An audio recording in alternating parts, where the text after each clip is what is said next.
From Washington, this is VOA News.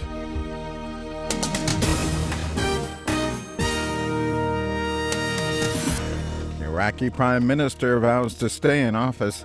Negotiations with Boko Haram sought by northern Nigerians. I'm Vincent Bruce reporting from Washington. Iraqi Prime Minister Nouri al-Maliki is vowing to fight for a third term in office despite growing pressure for him to step down. In a statement read on state television by an announcer Friday, Mr. Maliki said, quote, "I will never give up my candidacy for the post of Prime Minister." He vowed to remain in office until the Islamic militants who have overrun large areas of the country are defeated. Mr. Maliki's alliance of Shiite parties won parliamentary elections in April. But since then, Sunni Islamist militants have captured large areas of northern and western Iraq and thrown the country into crisis.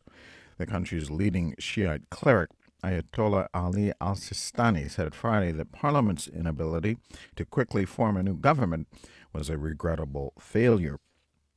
Israeli police have clashed with Palestinian protesters in East Jerusalem as thousands of people gathered to mourn the Palestinian teenager killed in a suspected revenge attack.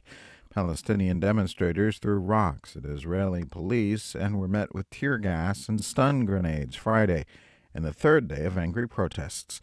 Israeli police had increased security in anticipation of more demonstrations following the funeral of Mohammed Abu Qudair.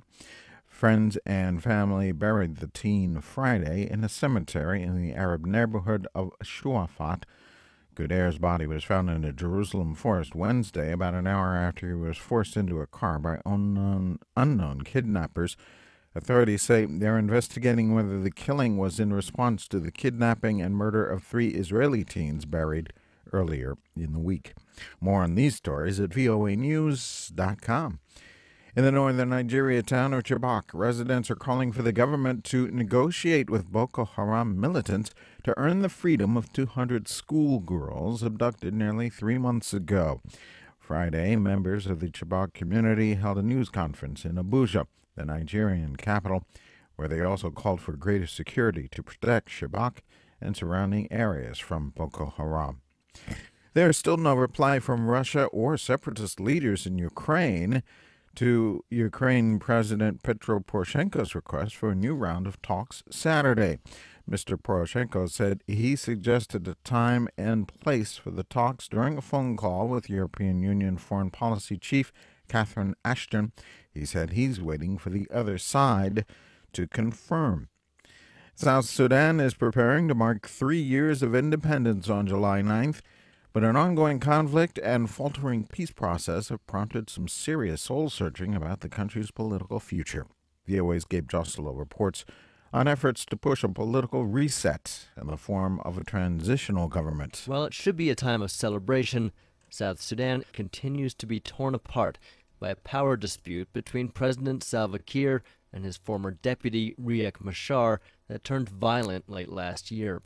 The two leaders agreed in May to establish a transitional government of national unity.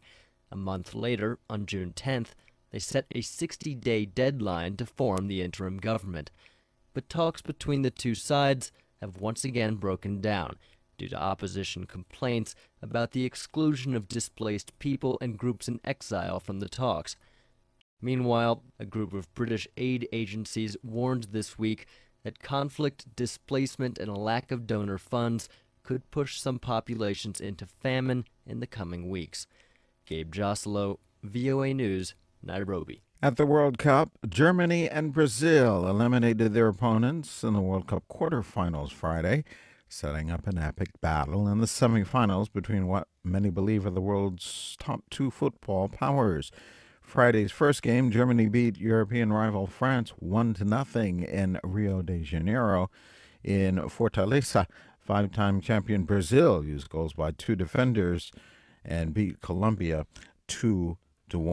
U.S. President Barack Obama pressed again for immigration reform Friday as he welcomed 25 new U.S. citizens in a special Independence Day naturalization ceremony at the White House.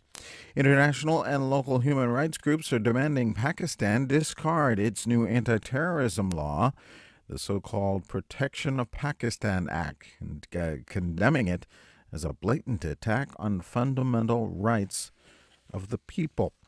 Germany summoned the U.S. ambassador Friday over allegations that a suspect arrested this week spied for the United States. The foreign ministry says it asked Ambassador John Emerson to help with what it calls the swift clarification of the case. German authorities say a man was arrested Wednesday on suspicion of spying for foreign intelligence services.